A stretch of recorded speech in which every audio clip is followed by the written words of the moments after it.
Presenting Orson Welles as the Third Man.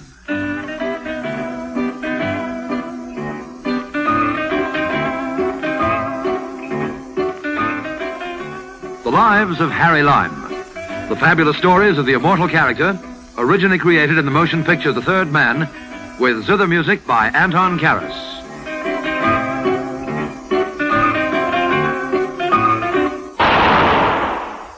That was the shot that killed Harry Lime.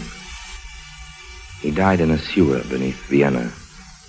As those of you know who saw the movie The Third Man, yes, that was the end of Harry Lime. But it was not the beginning. No. He had many lives. And I can tell you about all of them. How? Because my name is Harry Lime.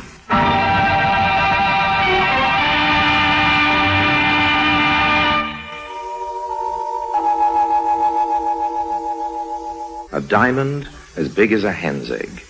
Change that to a duck's egg. And I held it right here in my hand. Not that I had any idea of keeping it, you understand. I was merely recovering it to return it to its rightful owner.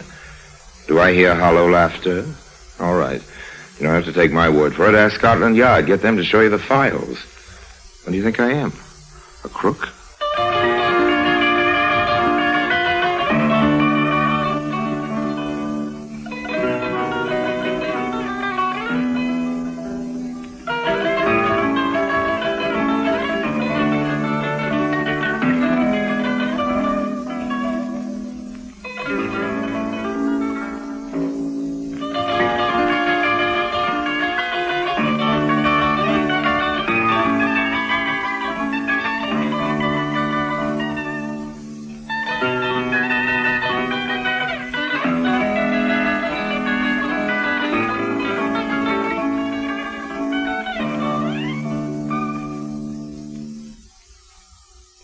And now, Orson Welles as Harry Lime, the Third Man, in The Bohemian Star.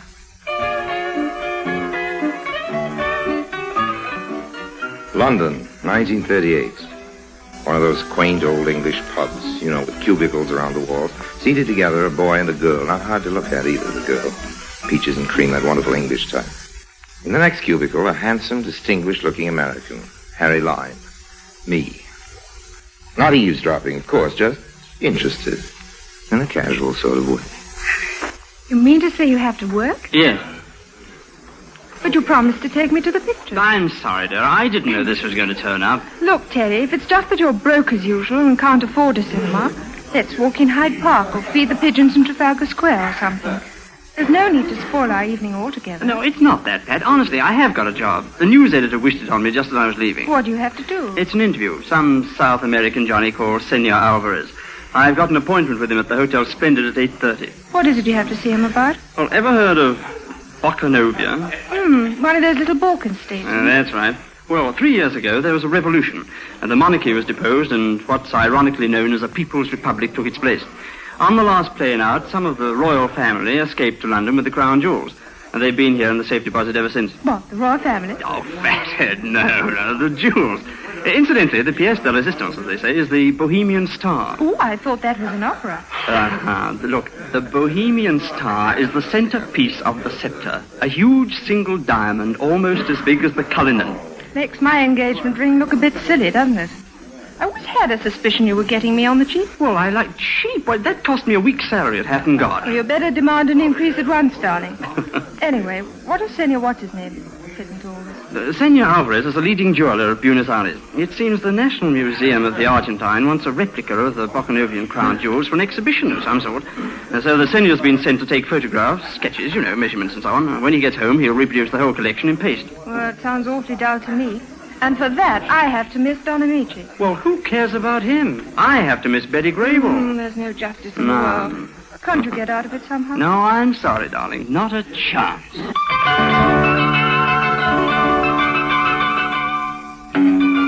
I've always had an interest in jewels, purely academic, of course, particularly diamonds, particularly big diamonds. My night was free, I was feeling in a benevolent mood, so I did what anyone might have done.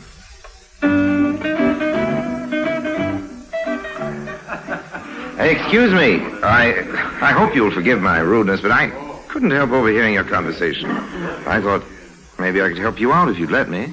Oh? Perhaps I'd better introduce myself first. My name's Paul Atkinson. Paul Atkinson? Not the Paul Atkinson of American Associated Press. Well, I do an occasional stint for the AAP. Oh, gosh, I read your articles every week. I'm Terry Freeman of the Clarion. Glad to know you, Terry. This is my fiancée, Miss Pat Weston. Hello, Pat. How do you do? Look, won't you sit down? Oh, thanks. This interview you have to do is sort of spoiling your evening together. I understand. Oh, just one of those things, you know. There's nothing we can do about it, I'm afraid. When do you have to turn your copy in? 10 o'clock tomorrow morning. 10? I'll do better than that. I'll deliver it personally to you at 9 on the dot. Guaranteed. Oh, I don't follow. Well, you two kids go off to your movie. I'll interview this guy, Alvarez, and write your story for you. Yes, but... Why should you do a thing like that? Well, why not? I haven't any girlfriends to take out. Pretty poor newspaper man who won't help a colleague when the chance turns up. Oh, it's kind of you, but I couldn't dream of imposing on you like that, Mr. Atkinson. Well, for the record, my friends call me Paul. Oh. I assure you it's no imposition. Of course, if you're scared, I won't turn in a story up to standard. Oh, gosh, look, it's not that. Why, you couldn't write a bad story if you tried, but... look, what would my editor say if he found out? Who's going to tell him? You, or me, or Pat here? Of course, there's another way out. Oh, what's that? You go off to your interview, and I'll take Pat to the movies. Thanks. I wouldn't trust even a newspaper man as far as that. Okay, then. The Splendide, then. 8:30? Yes? Look, all the Forget same, it, Terry, old man. I'm not doing you a good turn. You're doing one for me.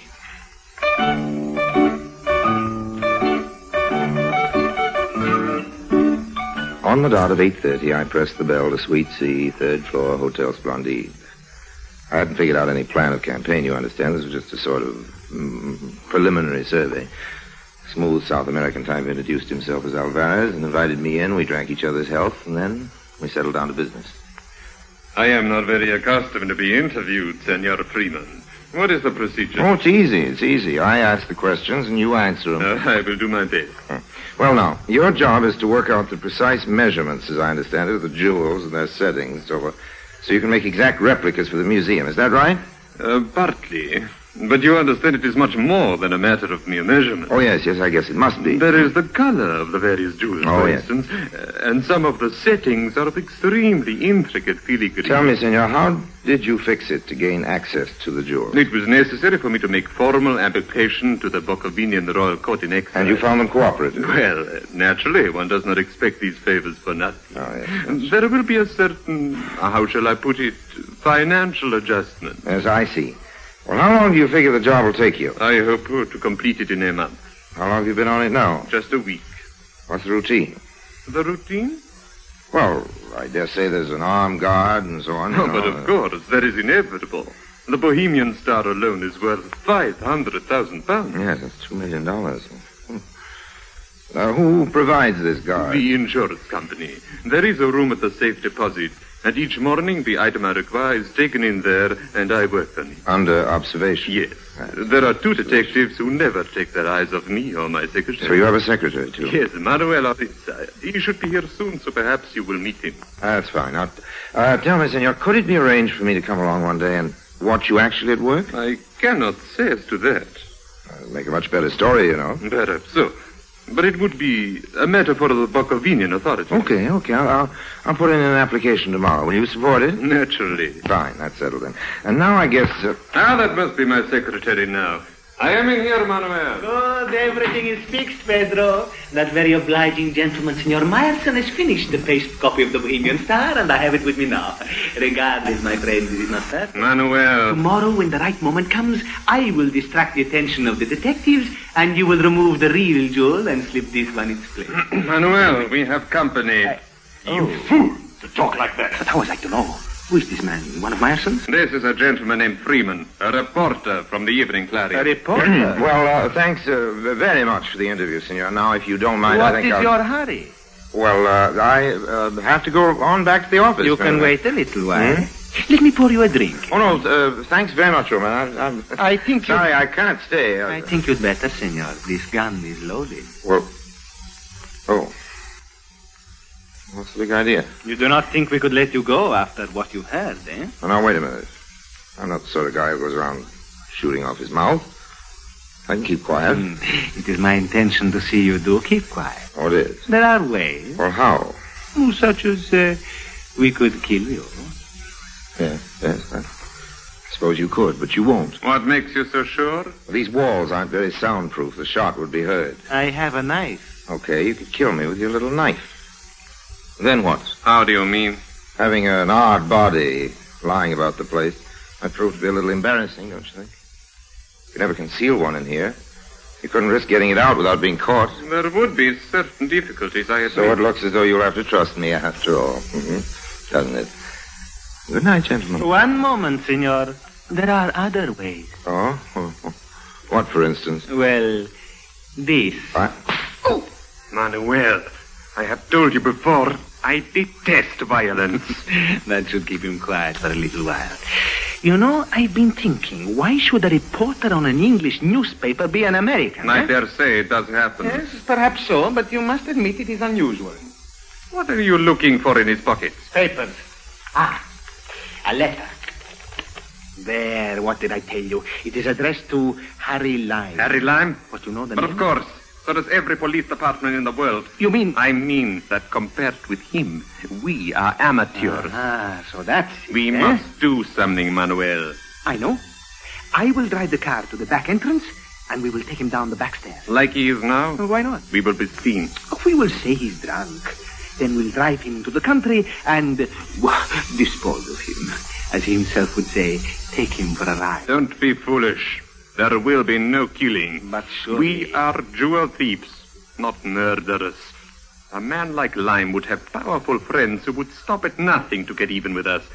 Besides, this is England. What is that to do with it? There is an institution here known as Scotland Yard. Extremely efficient, I'd understand.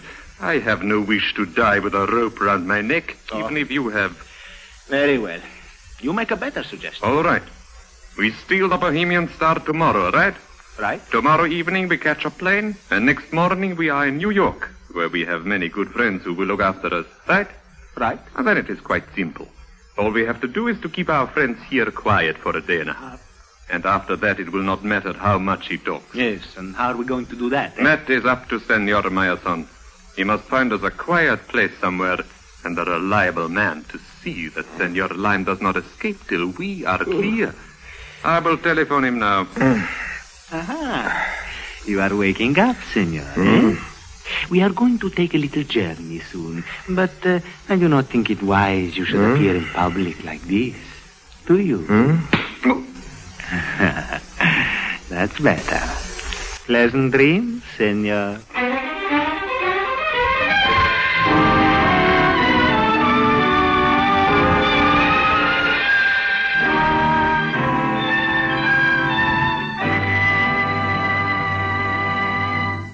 Orson Welles returns in just a moment as the third man.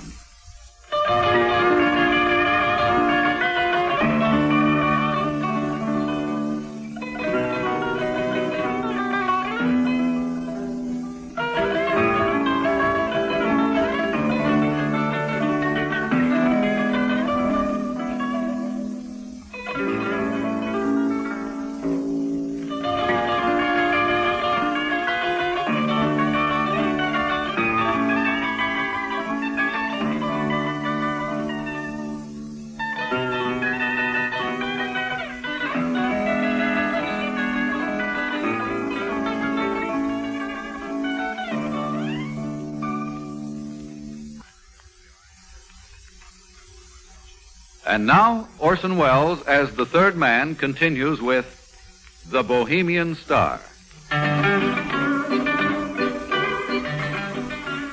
It was early morning when I finally came to. My jaw ached where Horitza had clipped me, and I had the great granddaddy of a hangover. Ooh. I lay still for a while, and then took a sort of tentative look around. The room I was in was small, had a sort of shut-in feeling. Then I saw something else. A man. One of the biggest, toughest, ugliest characters I'd ever clapped eyes on. Though, in a way, he looked sort of nice ugly, if you know what I mean. Not the mean type. He stood up when he realized I was awake, and as soon as he spoke, I knew I was right about it. What's it, chum? Have a good sleep? You ought to know. Been slumbering like an innocent babe, you have. Here, how'd you feel? Well, like something the cat dragged in. There wouldn't be any coffee on that stove, would there? No. No. I can fix you up with a nice cup of tea. The kettle will be boiling in a minute. Oh, that's fine. Say, what's your name? Charlie. Mine's Harry. Pleased to meet you, Harry, I'm sure. Charlie, old man, where are we? Uh-huh. That'd be telling. How'd I get here? Sorry, chum. I ain't allowed to give no information. Strict instructions. Understand. How's that tea coming along? Won't be off a tick now.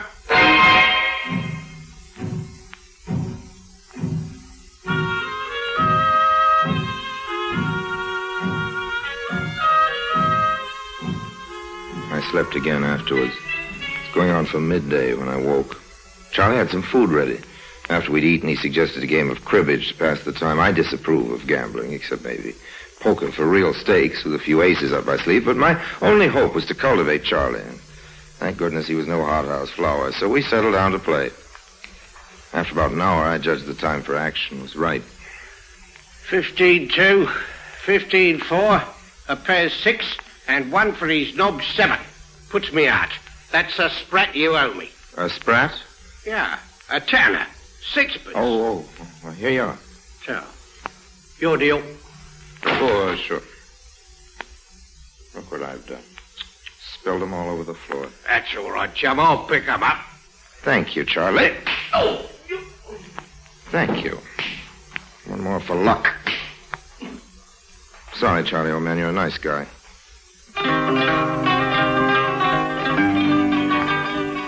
I tore up a sheet and bound and gagged Charlie. He had some keys in the pocket. I let myself out.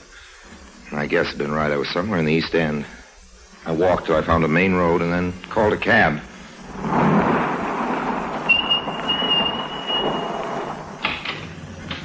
Where to, Governor? Hotel Splendide, and I'll double your fare if you get me there in 15 minutes. Right, hang on.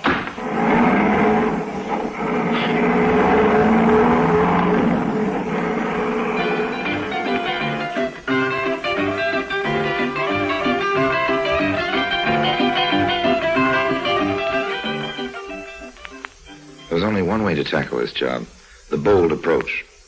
At the Splendide, I went straight over to the desk and asked for Senor Alvarez.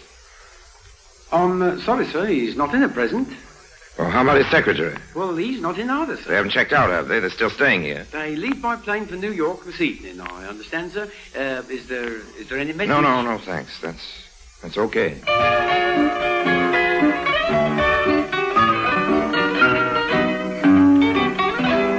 So they hadn't made the snatch yet. I had no idea where the safe deposit was, so all I could do was wait. Found a spot where I could keep out of sight and watch the elevators at the same time. An hour passed. An hour and a half. And then, there they were. As their elevators started to rise, I took the stairs 3 at a time. I reached the 3rd floor just as the door of their suite was closing behind them. I wanted that Bohemian star. Nothing greedy, you understand, but now or never. Gun in hand, I pressed the bell. You? Good afternoon, gentlemen. I wouldn't reach for a gun if I were you, nor you, Oritza. Unless you've a wish to commit suicide, just keep your hands up. Well up. That's much more sensible. How did you get here? I got here by cab, if it's of any particular But, senor, interest. Oh, Charlie. Don't worry about him. He'll get over it. Come on, let's go into the sitting room, have a nice, cozy talk. After you, senor. And you. It's more like it. All right, chums. The Rock. The Rock? The diamond, the Bohemian star. But you're mistaken, senor. Oh. We have not got it, have we, Manuel? Oh, no, there must be some misunderstanding. The only misunderstanding there's been so far was in you fellows mistaking me for a sucker. Step over here towards me, Oritza. What, me, senor? Come on, do as you're told. Now turn your back. Keep those hands well up. Nice, efficient little piece of ironmongery you've got. I'll have that, if you don't mind. A little good, huh? But no diamond. Okay, you're next, Alvarez. But I assure you, Turn senor, around. I give you my word of honor. And what's this?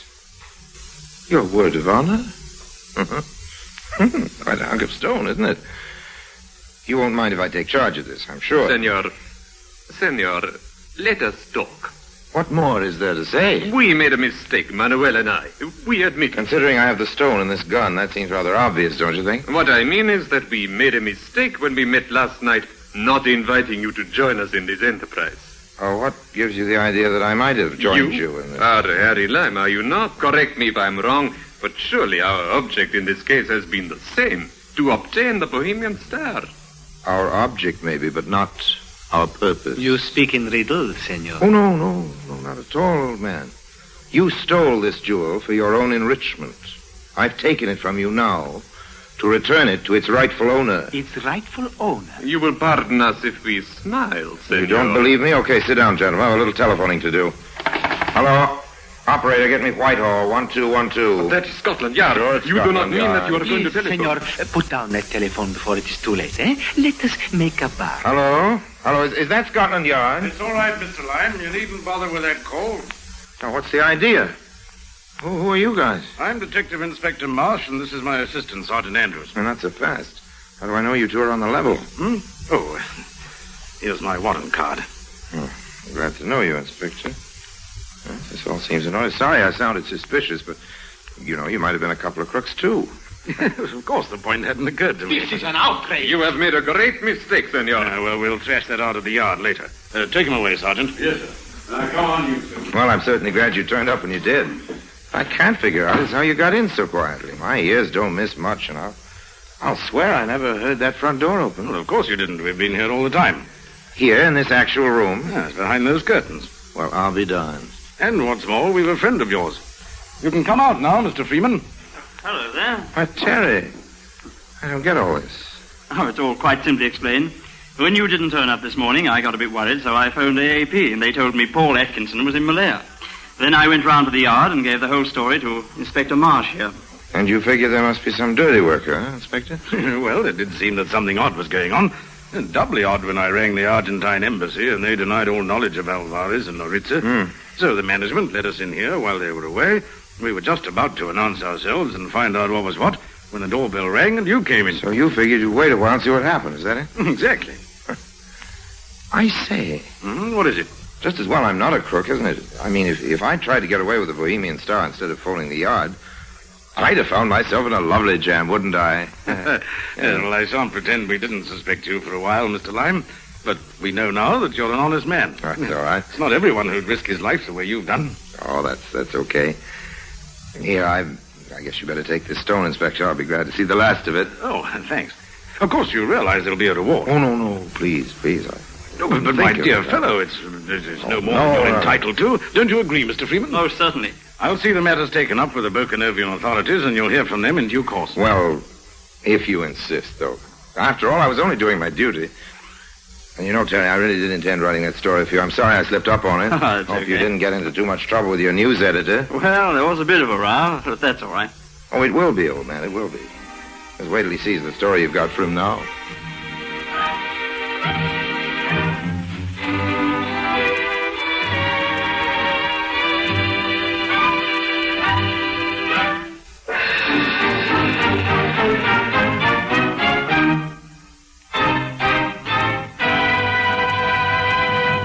Harry Lime returns in just a moment.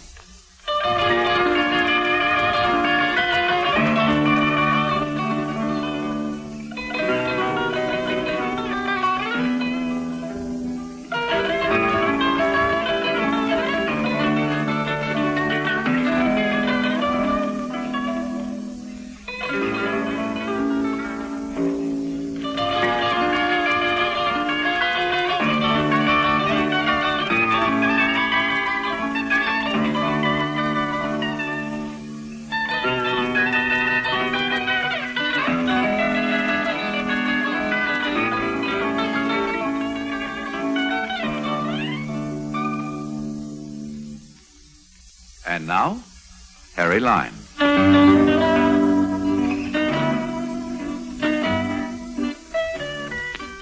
Right here, maybe I'd better hand in a little explanation.